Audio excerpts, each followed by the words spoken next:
Magandang araw! Welcome sa Math channel.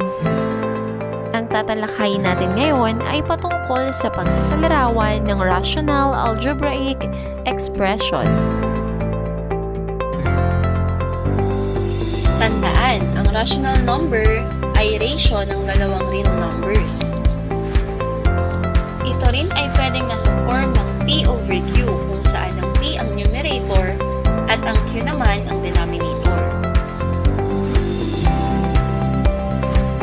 Ang algebraic expression naman ay binubuo ng term or ng group of terms. Ang term naman ay binubuo ng coefficients at ng variables na may multiplication o division bilang mathematical operations. Ito rin ay pinaghihiwalay ng plus or ng minus sign. Tandaan din na ang polynomials o algebraic expression ay maaaring may isa o mas higit pang bilang ng terms. Dumako naman tayo sa rational algebraic expression. Ito naman ay expression ng ratio ng dalawang polynomials.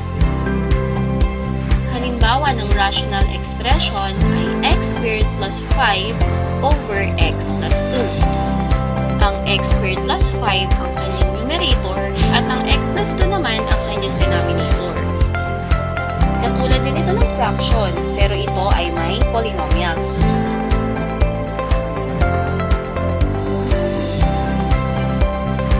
Iba pang halimbawa ng rational expression ay ang a cubed minus 2a plus 3 over 5a squared kung saan ang a cubed minus 2a plus 3 ang p or ang numerator at ang 5a squared naman ang q or ang denominator.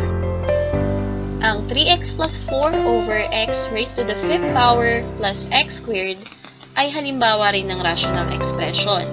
Ang 3x plus 4, ang p or ang numerator at ang x raised to the 5th power plus x squared ang kanya namang q or ang denominator.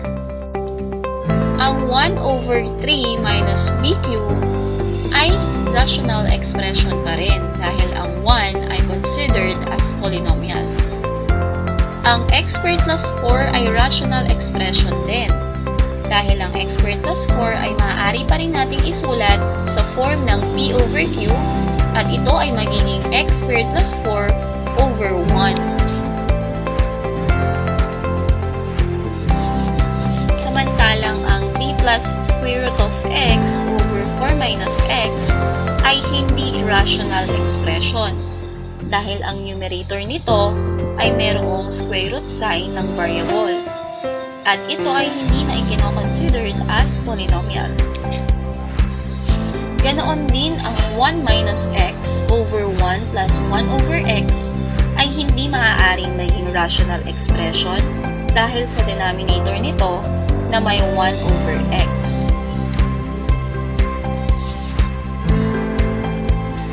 Sa makatuwid, ang rational algebraic expression ay ratio ng dalawang polynomials na p and q at maaari natin siyang isulat in a form of f of x is equal to p of x over q of x. Kinakailangan na ang q ay hindi mag-equal sa 0 sapagkat pag ito ay nag-equal sa 0, this is considered as undefined. Hanggang dito na lamang. Thank you for watching. Hanggang sa muli.